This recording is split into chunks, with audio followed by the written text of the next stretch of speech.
volvemos. Este libro, aquí lo vemos, fue un libro que me regalaron del Papa Francisco. Y pues no lo he leído, pero sé más o menos el contenido que tiene. Volviendo a las páginas, gloria a Dios, acerca de la Iglesia, de las normas de fe. Primera pregunta: ¿qué es la Iglesia de Roma? La respuesta: la Iglesia de Roma es aquella sociedad de cristianos que declara que para ser salvo es necesario someterse a la autoridad del Papa de Roma como única cabeza visible de la Iglesia.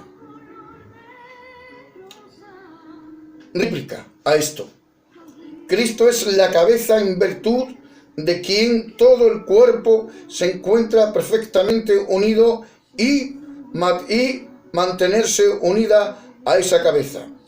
¿Y esto dónde lo vemos? Lo vemos en Colosenses capítulo 2, versículo 19. Usted lo puede leer en casa.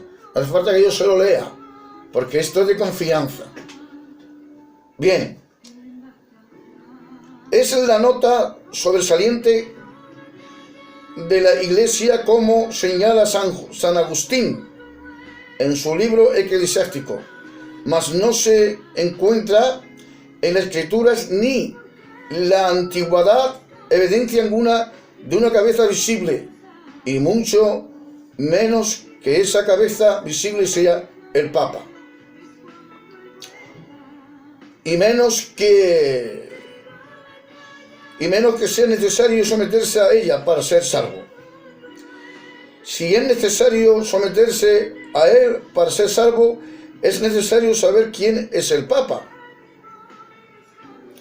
Pero ocurre que respecto al mundo, ha tenido opiniones dispares en más de una oportunidad. Tanto llegó a haber 3 papas. Durante casi 40 años hubo 2 mismos papas. Según la historia. Pregunta: ¿cómo se llega a que el sometimiento al Papa sea necesario para la salvación o constituye una nota de la Iglesia? Responder a esta pregunta: porque el Papa es el vicario de Cristo, el sucesor de San Pedro.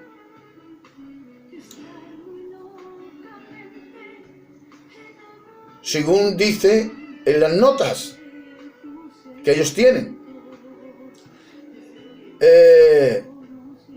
en la tierra posee absoluto poder sobre toda la tierra.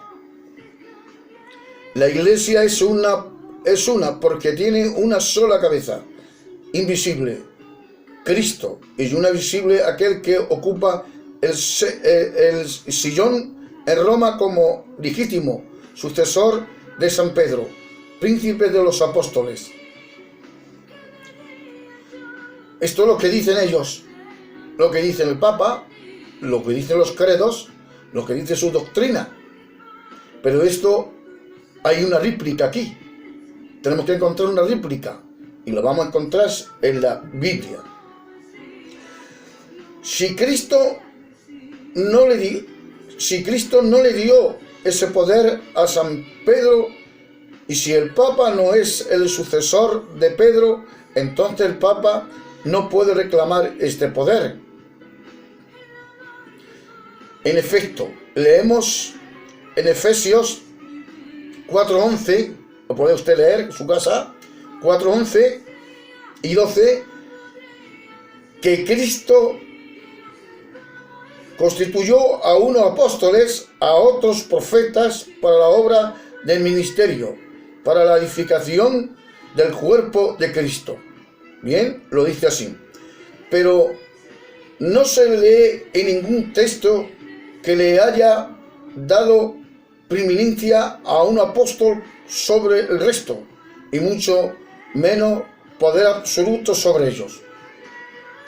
Le estaban prohibido alcanzar aún desear esta clase de poder.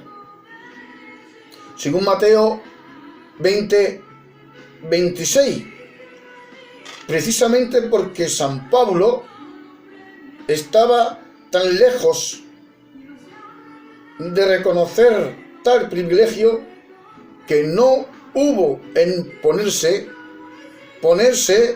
en un plano de igualdad con el resto de los apóstoles. Debo ponerse en un plano de igualdad con el resto de los apóstoles, no superior a ellos. Según Gálatas, capítulo 1, versículo 15 y 17, en cierta ocasión incluso se enfrentó a San Pedro en Gálatas, capítulo 2, versículo 11. En esto podríamos añadir las opiniones de San Cipriano.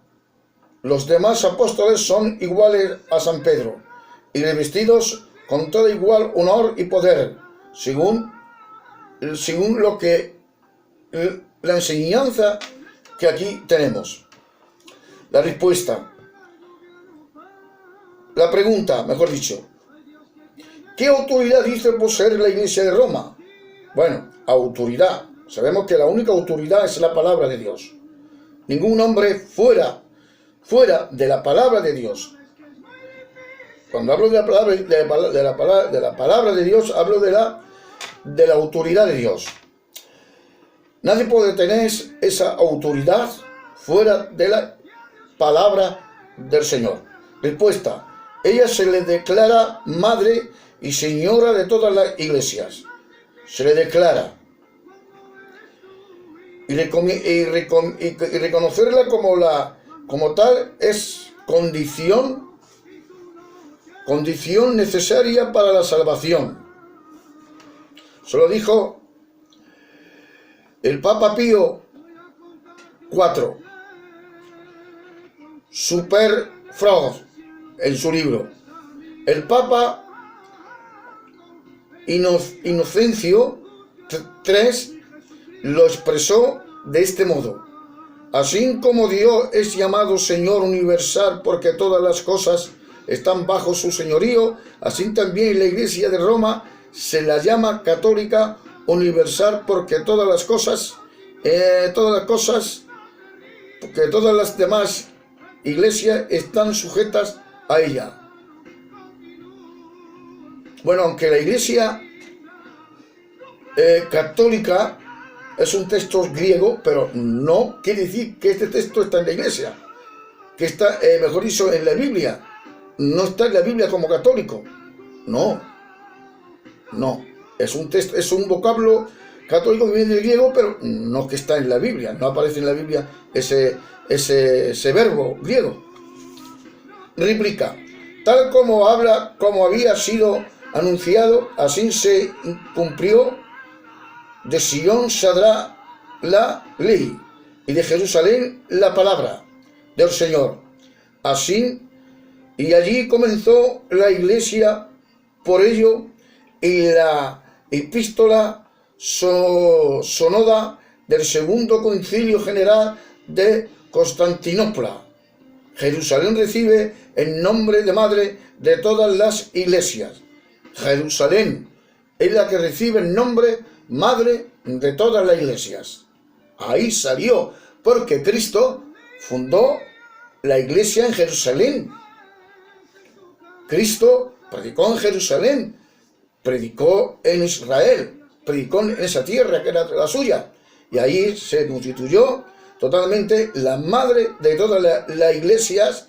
Gloria a Dios, de todas las iglesias, según Barún, en el 382 después de Cristo, en la página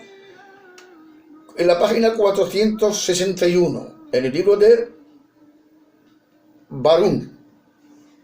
Si la Iglesia de Roma pretende ser señora por ser madre, como argumentaba el Papa Inocencio, entonces Jerusalén es la señora si pretende ser señora por haber sido ciudad imperial. Constantinopla también lo fue, y así lo afirmó el Cuarto Concilio General en Calcedonia,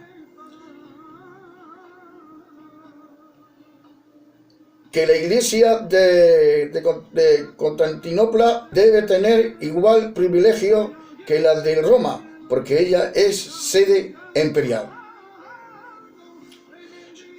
Si su reclamo de autoridad suprema se fundamenta en alguna de otra razón, nunca derecho a tal autoridad, ni jamás podría probar que la tiene. Esto lo confirma la palabra del Papa Pío II, quien dijo cuando todavía era cardenal con autoridad al Concilio de Nicea: poca consideración recibía la Iglesia de Roma. Pregunta: